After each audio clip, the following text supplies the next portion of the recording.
এখন আমি এটা ধুয়ে নেব। বাকি অংশটা আর লাগছে না, তাই না, তো?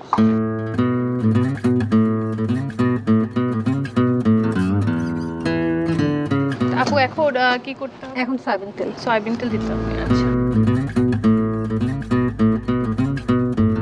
আবার একটু হলুদ, একটু লবণ নেব। আচ্ছা, একটু হলুদ আর লবণ লাগবে, তাই তো? জি।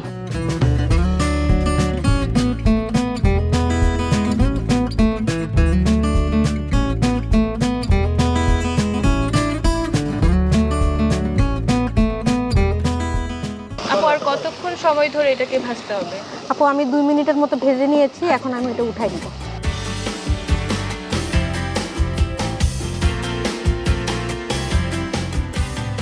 এখন কি দিবেন আপু এখানে? এখন আমি তেল দিব। আচ্ছা, আপনি তেল দেন, এই দিকটা আমি দিচ্ছি।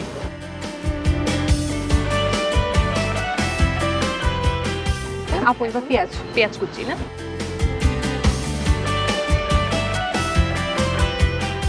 এবার রসুন বাটা, রসুন বাটা,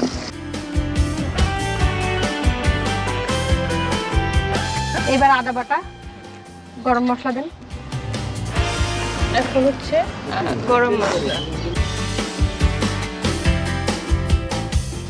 এখন কি হচ্ছে একটু পানি হ্যাঁ, দিতে হবে? একটু পানি দিয়ে নেব। এবার মরিচের গুঁড়া, হলুদের গুঁড়া,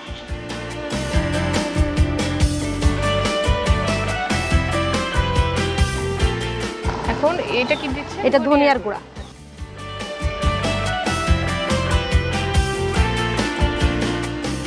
পুরো লবণ কতটুকু দিলেন? লবণ পরিমাণ মতো, তেজপাতা দিলাম 3-4টা। 3-4টা।